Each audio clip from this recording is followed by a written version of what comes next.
अस्सलाम वालेकुम। 4 छुट्टियाँ थी तो मैंने कहा एक और वीडियो बनाऊँ और आज 10 मुहर्रम है। रिकॉर्ड तो मैंने इसको करवा दिया था बुध वाले दिन ही। तो ये डॉक्टर कुतोशी साहब हैं कोई, ये कह रहे हैं जी can you identify which one is the best way if we have two approaches with same investment, one is simple long term investment and other is trading, after 5 years which portfolio will win.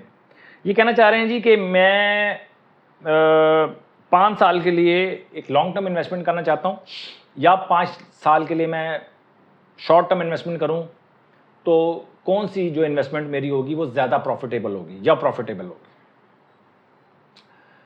देखें, ये एक $1 million question है, but मेरे हिसाब से आपको long term investment की तरफ जाना चाहिए। पहली बात तो ये है, ठीक है। शॉर्ट टर्म इन्वेस्टमेंट जो है वो एक बहुत मुश्किल एक सिनेरियो है, बहुत डिसिप्लिन चाहिए होता है, बड़ी इन्वेस्टमेंट चाहिए होती है और बहुत ज़बरदस्त किस्म की स्ट्रेटजी चाहिए होती है, बहुत ज़बरदस्त सिस्टम चाहिए होते हैं जो हमारे पास पाकिस्तान में अवेलेबल नहीं है, ठीक है। तो लेकिन मैं आपको बता दूं, ये सिस्टम जो है बहुत ज़्यादा दूर नहीं है आपसे, इंशाल्लाह बड़ी जल्द आपको ये सिस्टम मिलने वाले हैं, तो जिससे आपके लिए शॉर्ट टर्म ट्रेड करना भी आसान होगा।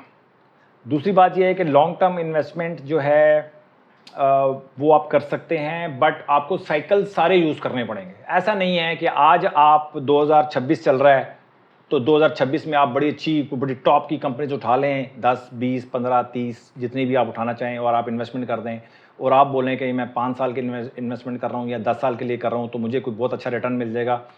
सर, ऐसा हो भी सकता है और इसका बिल्कुल 180 डिग्री डिफरेंट, बिल्कुल 180 डिग्री बिल्कुल अपोजिट भी हो सकता है कि आप अभी इन्वेस्टमेंट करें 20 लाख रुपए की तो 5 साल बाद हो सकता है वो 10 लाख रुपए की रह जाए, हो सकता है, और हो सकता है वो 40 लाख की हो जाए, हो सकता है 50 लाख की हो जाए।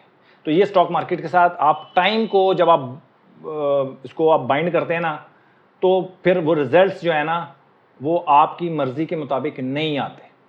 टाइम इसका अपना है, आपका टाइम नहीं है। आपके पैसे हो सकते हैं, आपकी स्ट्रेटजी हो सकती है, लेकिन टाइम फ्रेम जो है ना वो स्टॉक मार्केट ने खुद डिसाइड करना होता है, कोई बंदा डिसाइड नहीं कर सकता। स्टॉक मार्केट में आपको साइकिल्स यूज़ करने हैं। साइकिल्स का मतलब ये होता है कि अगर मार्केट ने नीचे जा रही है मार्केट, तो आहिस्ता आहिस्ता आपकी बाइंग होगी, और जब मार्केट ऊपर जा रही होगी तो आहिस्ता आहिस्ता आपकी सेलिंग होगी। तो आप वही बात है कि आपने जब बाइंग करनी है तो फिर आपने सेलिंग को भी सोचना है कि आपने सेलिंग कितने पे करनी, 50% पे, 100% पे, 200% पे, या 100% जब मीट हो जाए तो फिर आप उसको ट्रेल करेंगे। ट्रेल करने का मतलब है कि 100% अगर आपको एक चीज़ में प्रॉफिट हो जाता है तो आप 100% अवेल नहीं करते, आप 80% अवेल करने के लिए जाते हैं, जिससे क्या होता है कि वो 80% तक नीचे नहीं आती, मार्केट और ऊपर चली जाती है, रेट और ऊपर चले जाते हैं, 120%, 150% पे चले जाते हैं, 150 पे जाते हैं, तो फिर आप डिसाइड करते हैं नहीं यार मैं 125 पे सेल करूंगा। तो वो इस तरह बढ़ते बढ़ते कई दफ़ा 200, 300, 400, 500% भी आप किसी स्टॉक से निकाल सकते हैं। तो साइकिल्स का यूज़ करेंगे तो लॉन्ग टर्म इन्वेस्टमेंट भी इतनी आसान नहीं है। सिर्फ आपको अपना माइंड मेकअप करना पड़ेगा और आपको साइकिल्स यूज़ करने पड़ेंगे। मार्केट नीचे जाएगी, बाइंग करनी ही करनी है। अगर आपने मार्केट नीचे जाती है, अपॉर्चुनिटी मिलती है, बाइंग नहीं करते, स्टॉक मार्केट आपके लिए नहीं बनी। इसी तरह मैं कहता हूं मार्केट अगर ऊपर जाती है और आप सेलिंग नहीं कर पाए तो भाई स्टॉक मार्केट आपके लिए नहीं बनी। आप कुछ और करेंगे, आप किसी और इंडस्ट्री में, किसी और फील्ड में कामयाब हो सकते हैं, स्टॉक मार्केट में कामयाब नहीं होंगे। ये थोड़ी है कि आपने पैसे लाके डाल दिए, इसको 5 साल बाद भूल जाएं, 10 साल बाद भूल जाएं, ऐसा कुछ नहीं है स्टॉक मार्केट के अंदर। अगर पाकिस्तान में देखा जाए तो पाकिस्तान में मैं बिलीव नहीं करता कि कंपनीज यहाँ का जो सिस्टम है वो बहुत ज़्यादा प्रॉफिटेबल है, या कंपनियाँ बहुत ज़्यादा प्रॉफिट करेंगी तो आपको शेयर होल्डर को दे देंगी। बड़े मसले मसाइल हैं यहाँ पे, आपको साइकिल्स का यूज़ करना पड़ेगा। ठीक है जी, थोड़े को ज़्यादा समझिएगा, मैंने बहुत कुछ कह दिया आपको, ज़्यादा मैं खुल के बयान नहीं कर सकता। आगे चलते हैं जी। Investment in several stocks is foolish, rather select 2 stocks. वही महबूब शाह साहब हैं जो कहते हैं कि मैं स्टॉप लॉस नहीं इस्तेमाल करता। तो मेरे भाई हो सकता है कि इनका बिलीव बहुत स्ट्रांग हो, ये बड़े मतलब डिसिप्लिन हो, ये 2 स्टॉक्स लेके चल सकते हो, बाकियों को देखे बिना कि क्या हो रहा है, और इनके 2 स्टॉक्स अगर नहीं चल रहे तो इनको कोई फर्क ना पड़े।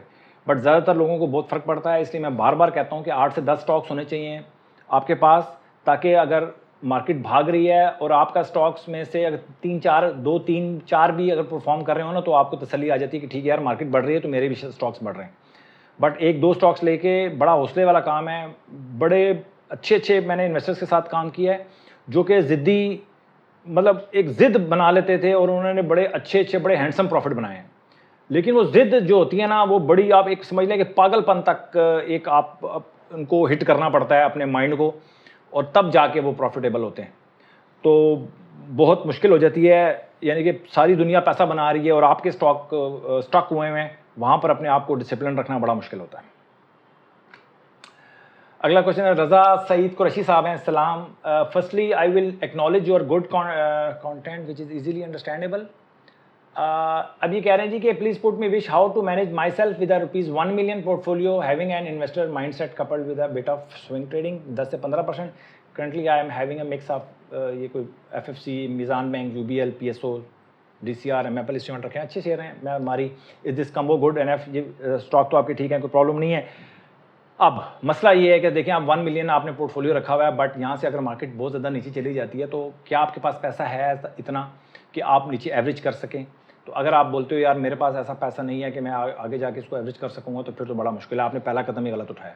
तो अगर आपके पास 2-3 लाख रुपए रिजर्व नहीं है तो फिर आपके लिए बड़ा मुश्किल हो सकता है मार्केट में, क्योंकि हो सकता है इस दफ़ा मार्केट नीचे ना जाए, ऊपर चली जाए, लेकिन कहीं ना कहीं तो मार्केट आप पैसे डालेंगे उसके बाद वो नीचे जाएगी, वहाँ पे आप क्या करेंगे? तो आपको एवरेज के लिए हमेशा आपके पास कैश इन हैंड होना चाहिए, हमेशा कैश इन हैंड जो आपके पास जो पड़ा हुआ है वो स्टॉक मार्केट में ही इन्वेस्टेड है, इस बात को ध्यान में रखें आप।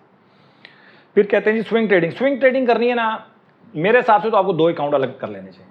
एक अकाउंट स्विंग ट्रेडिंग के लिए कर लें, थोड़े बहुत आप कैपिटल डाल के उसमें स्विंग ट्रेडिंग करें।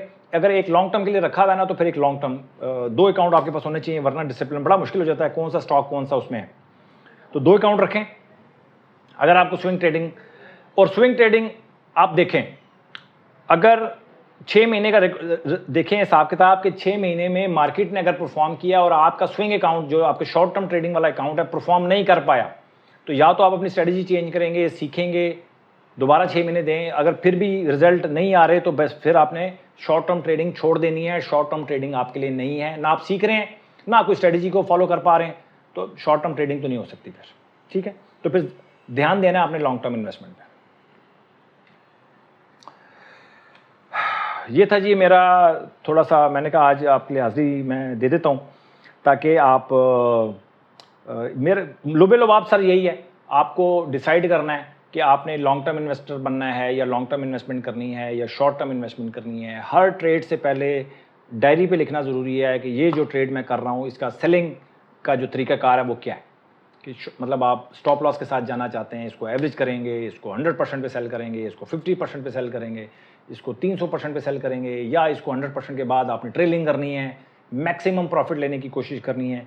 ये सारी चीज़ें आपको देखनी पड़ेंगी, तब कहीं जाकर आपको ये वाला जो इन्वेस्टमेंट जो प्लेटफॉर्म है इसको आपको बिजनेस में कन्वर्ट कर सकेंगे आप। इसको बिजनेस में कन्वर्ट करना आसान नहीं है, आसान है भी और नहीं भी, बिल्कुल बड़ी थिन सी लाइन है, पता ही नहीं चलता आप कब वो लाइन क्रॉस कर गए हैं और आपने अपना तबाही कर ली है, और कब नहीं पता चलता कि आप एक अच्छी नफ्सियात के साथ काम कर रहे हैं। ये टाइम डिसाइड करता है बेसिकली। अपना बहुत ख्याल रखें, अपनी इन्वेस्टमेंट का ख्याल रखें। Thank you very much.